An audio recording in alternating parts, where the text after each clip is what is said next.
வணக்கம். ஆகாஷ்வாணி புதுச்சேரி செய்திச் சுருக்கம் வாசிப்பவர் வீரமணி. குடியரசு துணைத் தலைவர் திரு ஜெக்தீப் தன்கர் 2 நாள் பயணமாக கேரளா சென்றுள்ளார். அவர் இன்று காலை திருச்சூர் மாவட்டத்தில் உள்ள குருவாயூர் கோவிலில் சுவாமி தரிசனம் செய்யவுள்ளார். பின்னர் எர்ணாகுளத்தின் களமசேரியில் உள்ள தேசிய மேம்பட்ட சட்ட பல்கலைக்கழகத்தில் மாணவர்கள் மற்றும் ஆசிரியர்களுடன் திரு தன்கர் கலந்துரையாடுவார்.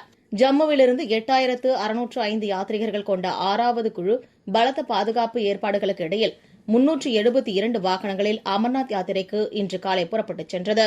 புதுச்சேரி பிள்ளைச்சாவடி மீனவ கிராமத்தில் உள்ள கங்கையம்மன் கோவில் மகா கும்பாபிஷேக விழா இன்று காலை நடைபெற்றது. விழாவில் துணைநிலை ஆளுநர் திரு கைலாஷ்நாதன் கலந்து கொண்டு சுவாமி தரிசனம் செய்தார்.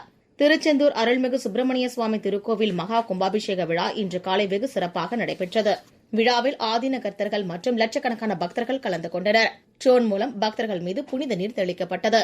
மேற்கு திசை காற்றின் வேக மாறுபாடு காரணமாக இன்று முதல் அடுத்த 5 நாட்களுக்கு தமிழ்நாட்டின் ஓரிரு இடங்களிலும் புதுச்சேரி மற்றும் காரைக்கால் பகுதிகளிலும் லேசானது முதல் மிதமான மழை பெய்யக்கூடும் என சென்னை வானிலை ஆய்வு மையம் தெரிவித்துள்ளது. 2ஆம் ஆண்டு புதுச்சேரி பிரீமியர் லீக் கிரிக்கெட் போட்டிகள் நேற்று மாலை துத்திப்பட்டில் உள்ள சீக்கிரம் மைதானத்தில் தொடங்கியது. முதல் நாள் ஆட்டத்தில் ஒயிட் டவுன் ஜெயின்ஸ் அணி 2 ரன் வித்தியாசத்தில் ஓசூடு அகாட் வாரியர்ஸ் அணியை வெற்றி கொண்டது. 2ஆம் நாளான இன்று பிற்பகல் 2 மணிக்கு நடைபெறவுள்ள ஆட்டத்தில் காரைக்கால் நைட் ரைடர்ஸ் அணி மாஹே மேகலோ ஸ்ட்ரைக்கர்ஸ் அணியை எதிர்கொள்கிறது.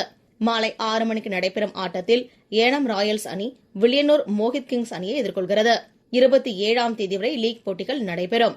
இத்துடன் இந்த செய்திச் சுருக்கம் நிறைவு பெறுகிறது.